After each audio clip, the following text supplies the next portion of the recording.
आज कम से कम कोई नेता तो है जो आज सोच रहा है कि युवा आगे बढ़े। आज तक चाहे वो लालू जी की सरकार हो या नीतीश जी की सरकार हो, युवाओं को क्या बनाया गया? चपरासी, सिपाही, खलासी। इससे ज्यादा तो नहीं बनाया गया कि अब तो नीतीश जी की तो सरकार में अगर चपरासी भी बनना चाह रहा है युवा तो उसको डंडा मारा जा रहा है, लाठी मारी जा रही है। बिहार में युवा रोजगार मांग रहा है, लाठी मारी जा रही है। बिहार के अंदर बीपीएससी की परीक्षा हो रही है, पेपर लीक हो जा रहा है। बिहार में युवा सरकार से जो अतिथि शिक्षक बेचारे रोजगार मांग रहे हैं उनका टांग तोड़ दिया जा रहा है। जो पीएमसीएच के अंदर में छात्राएं वहां पर बेचारी अपने लिए अच्छा हॉस्टल मांग रही हैं, उनकी कमर तोड़ दी जा रही है। यह बिहार है क्या? यह बिहार बनाने के लिए वोट दिया था आज से 1 साल पहले लोगों ने। आज जो बिहार है वो बेकार लोगों के हाथ में चला है, क्योंकि आज पक्ष और विपक्ष ये दोनों पति पत्नी का रिश्ता निभा रहे हैं। अगर कोई यहां पर डिबेट कर ले कोई मंत्री तो मैं कल बिहार छोड़कर चला जाऊं। बताइए।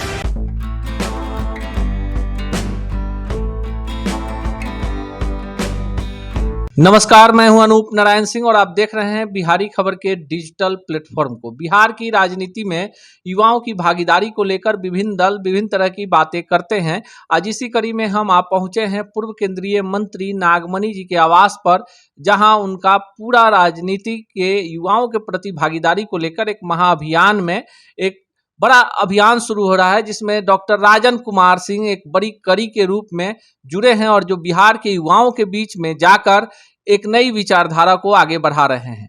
राजन कुमार सिंह जी, सबसे पहले आपका स्वागत है। बहुत बहुत धन्यवाद आपको और आपके दर्शकों को। ये आपने तो बताया ही कि बिहार के अंदर में जो नागमणि जी ने शुरुआत की है युवाओं को आगे बढ़ाने की, छात्रों को आगे बढ़ाने की, तो ये तो अच्छी चीज़ है और होना चाहिए।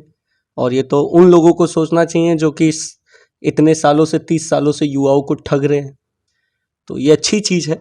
आज कम से कम कोई नेता तो है जो आज सोच रहा है कि युवा आगे बढ़े।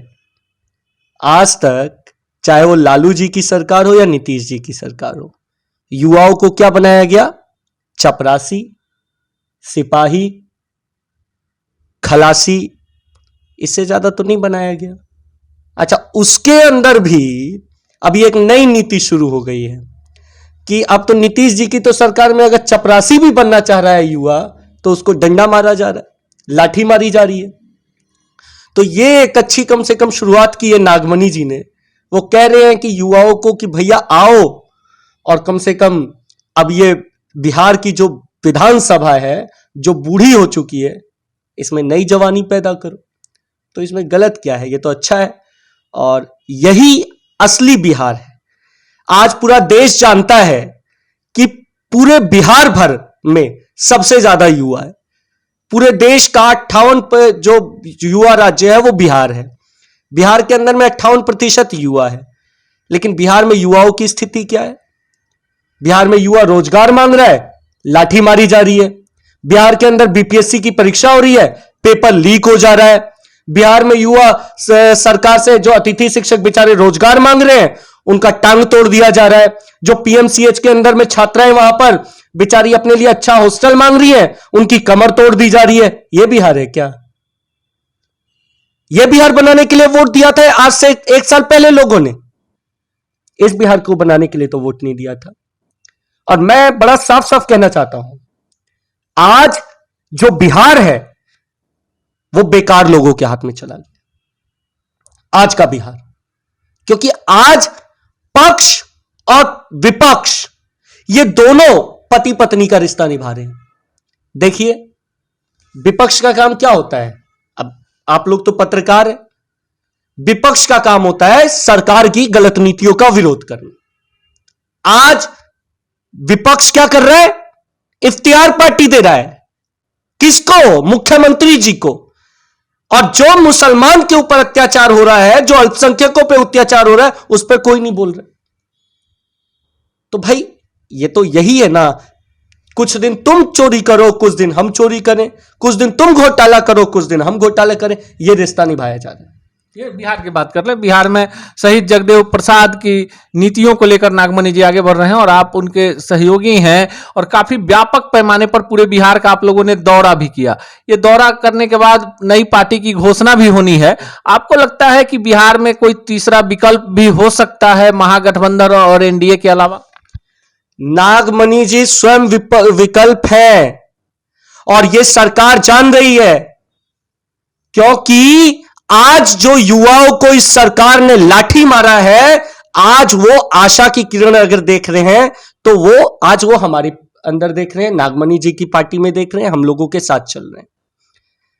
आप ये बताइए, आज सिपाही कौन बनता है?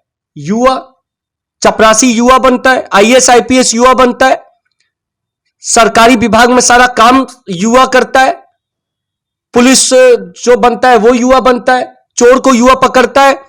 लेकिन विधानसभा में कौन बैठ जाता है? जाके विधानसभा में बैठ जाते हैं ये लोग, जो लोग भ्रष्टाचारी हैं, जो लोग चोर हैं। हम साफ साफ कहना चाहते हैं ये लोग चोर हैं। इन नेताओं का इतिहास बताइए ना। कोई मीडिया बताने के लिए तैयार नहीं है कि बिहार की विधानसभा में 80% तो नेता अनपढ़ है। बिहार के 80% विधायक अनपढ़ हैं। यह बिहार सुधारेंगे? यह नया बिहार बनाएंगे क्या? बिहार ये नहीं बनाएंगे। बिहार ये बनाएगा ये जो युवा देख रहा है। बिहार ये बनाएगा ये जो गांव का ग्रामीण है, जो किसान है, जो कि धरती का कलेजा छीन के और इसमें से फसल उगाता है, बिहार का मेहनती किसान। ये सरकार ये बता क्यों नहीं रही है? एक साल पहले कहा तेजस्वी जी ने हम 10 लाख रोजगार देंगे, तो नीतीश जी ने कहा नहीं हम 20 लाख देंगे। आज ना 10 लाख देने वाले से पूछा जा रहा है कि आप कैसे बोल रहे थे कि देंगे, और ना 20 लाख वाले से कि आप चुन के आ गए तो आप बताइए कि कैसे देंगे आप। कोई पूछ नहीं रहा है। और किससे बिहार में आशा रख रहे हैं? बिहार में आशा किससे रख रहे हैं? ये जो कान में पूरा ये लोग गूंज भरे बैठे हुए विधानसभा के अंदर में बैठे हुए लोग हैं, इनसे आशा रखेंगे आप? इन लोगों की क्या, इन लोगों ने ना कभी इनके परिवार में किसी ने शहादत दी, ना इन्होंने बिहार में कभी बलिदान दिया, ना कोई क्रांतिकारी इनके इन लोगों ने पढ़ा समझा उसको। बिहार में अगर किसी ने बलिदान दिया तो जगदेव बाबू ने दिया। पूरा देश जानता है। भारत के लेलिंग जो है जगदेव बाबू प्रसाद, 1974 में कुर्था करपी ब्लॉक में सरेआम गोली मारी गई। पता कराइए उस समय सरकार किसकी थी? कौन लोग थे वो जिन्होंने जगदेव बाबू को मारा? किसकी सरकार होते हुए भी आज तक उन लोगों के ऊपर सीबीआई जांच नहीं हुई? आज किस समाज के अंदर में सबसे ज्यादा शोषण किस समाज का हो रहा है? बिहार में कोई बोलने वाला नहीं है। ऐसे बिहार तो नहीं बनेगा। हम लोग तो पढ़े, जितना पढ़ा मैंने उतना मैंने समझा। बिहार में नालंदा था विश्वविद्यालय, सबसे प्रसिद्ध विश्वविद्यालय। बिहार में जगदेव बाबू थे। बिहार के अंदर में हमने डॉक्टर राजेंद्र प्रसाद को पढ़ा। बिहार में हमने कर्पूरी ठाकुर को पढ़ा। बिहार में हमने दिनकर को पढ़ा। बिहार में हमने गांधी के आंदोलन को पढ़ा। बिहार में हमने चंपारण को पढ़ा। अब कभी कभी सोच के लगता है कि नहीं, शायद वो महापुरुष जिंदा होते तो आज की इस निकम्मी और भ्रष्ट सरकार को देखकर वो आत्मदाह कर लेते। ऐसी सरकार होती है जो अपने प्रदेश के युवाओं को रोजगार नहीं दे सकती है। इस सरकार से आप अपेक्षा रखना चाहते हैं? इस सरकार को ये समझते हैं कि ये बिहार का विकास करेगी? ये जो 10 सर्कुलर रोड में विपक्ष बैठा हो, चाहे अब 7 सर्कुलर रोड में जो ये नेता सदन बैठे हो, नीतीश कुमार जी, मैं पूछना चाहता हूं मुख्यमंत्री का काम क्या होता है? अगर आप अपने प्रदेश के अंदर में ये कहते हैं कि हमारे यहां पर समुद्र नहीं है और हम इसलिए उद्योग नहीं लगा सकते, तो किस लिए बैठे हैं मुख्यमंत्री की कुर्सी पर? छोड़ दीजिए, 60 साल के बाद तो रिटायरमेंट की उम्र है ना। चलिए, बड़ा इसी से जुड़ा हुआ सवाल है। आजादी के इतने वर्षों बाद जो सत्ता में होते हैं वो रोना रोते हैं कि बिहार के पास स्पेशल पैकेज चाहिए। जो विपक्ष में होते हैं उनको सत्ता में आने के लिए ललायित रहते हैं। अब बता दीजिए कि क्या कारण रहा कि इतने वर्षों में सत्ता तो बदलती रही, बिहार में एक भी फैक्ट्री नहीं लगी, जितने भी चीनी मिल थी सभी बंद हो गए। बिहार में बाढ़ ज्यों का त्यों रहा, सुखाड़ ज्यों का त्यों रहा। पलायन करने वाले राज्यों में सबसे ज्यादा लोग बिहार के पलायन करते हैं। तो क्या सत्ता बदल जाने से स्थितियां बदल जाएंगी? किसको बिहार में स्पेशल पैकेज चाहिए? 10वीं 12वीं पास उप मुख्यमंत्री को कि 8वीं पास नेता प्रतिपक्ष को? कि जो एकदम जिनका रिटायरमेंट का उम्र हुआ है कि, और कहते हैं कि 60 के बाद आदमी सठिया जाता है और 80 के बाद एक्सपायर हो चुका है, ये इसके बीच में, इन्हें स्पेशल पैकेज चाहिए। इन्होंने बिहार को लूट खाया सर। पूछिए ना, किसी भी स्टूडेंट से पूछिए, बिहार के यूनिवर्सिटियों की हालत क्यों नहीं दिखाते आप? पटना विश्वविद्यालय की हालत दिखाइए। छात्रों को 3 साल का परीक्षा 5 साल में कहां आयोजित होता है पूरे देश भर में? बताइए, पटना में है। हमने तो सुना था कि सबसे बड़ा विश्वविद्यालय बिहार की धरती पर था। इस व्यवस्था को स्पेशल पैकेज चाहिए। इस व्यवस्था को स्पेशल पैकेज नहीं सर, इस व्यवस्था को एक नई व्यवस्था चाहिए। प्रधानमंत्री कहते हैं कि नया भारत बनाएंगे, नया बिहार बनाएंगे। नया बिहार किसके बदौलत बनाएंगे? इन अनपढ़ों के बदौलत। नया बिहार बनाने के लिए नए युवा की जरूरत है।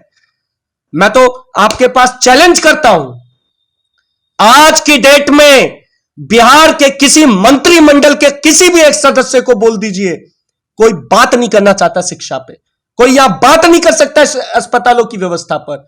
अगर कोई यहां पर डिबेट कर ले कोई मंत्री, तो मैं कल बिहार छोड़कर चला जाऊं। बताइए, कोई डिबेट नहीं कर सकता। ये लड़ाई पढ़े लिखों की है ही नहीं। बिहार की विधानसभा में, बिहार की विधानसभा में सिर्फ अनपढ़ और कुपर भरे पड़े हैं। चलिए, आपका सीधा सीधा अटैक कर रहे हैं, लेकिन अब ये जान लीजिए कि बिहार में रोजगार भी नहीं है, बिहार में समस्याएं हैं, और बिहार के नेता सर्वदलीय बैठक करते हैं जातीय जनगणना को लेकर। आपको लगता है कि जातीय जनगणना हो जाएगी तो बिहार की स्थिति सुधर जाएगी या राजनेताओं की स्थिति सुधर जाएगी? सबसे पहले इन नेताओं के प्रॉपर्टी की गणना कराइए। इन नेताओं के प्रॉपर्टी की गणना कराइए, फिर उसके बाद बिहार के बेरोजगारों की गणना कराइए। यह सरकार जाति जनगणना करके बोलकर तो नहीं आई थी ना। जाति जनगणना मुद्दा था चुनाव में, बेरोजगारों का गणना का मुद्दा था ना। कहां है वो गणना? वो तो करा सकते हैं ना नीतीश जी। बुलाए आज कैबिनेट की बैठक, कराए बेरोजगारों की गणना। बिहार में बेरोजगारों की गणना नहीं हो सकती भाई। ये लोग सिर्फ और सिर्फ अपनी चोरी को, अपने भ्रष्टाचार, अपने घोटाले, अपने धांधली को छुपाने के लिए ये नए नए जुमले ला रहे हैं। विपक्ष भी कह रहा है हम जाति जनगणना के लिए दिल्ली तक पैदल जाएंगे। कभी घर से बाहर निकलते हैं पैदल? बड़ा बड़ा गाड़ी में निकलने वाले लोग कैसे बाहर जाएंगे, दिल्ली तक जाएंगे? मैं साफ साफ कहना चाहता हूं इस सरकार को, यह सरकार अपना वादा पूरा करे। यह बेरोजगारों की गणना पर आई थी, यह किसानों की गणना पे आई थी, यह फसलों का दाम कैसे बढ़े इसकी गणना करने के लिए आई थी। बिहार में किस तरीके से मुसलमानों पे अत्याचार हो रहा है, दलितों पे अत्याचार हो रहा है।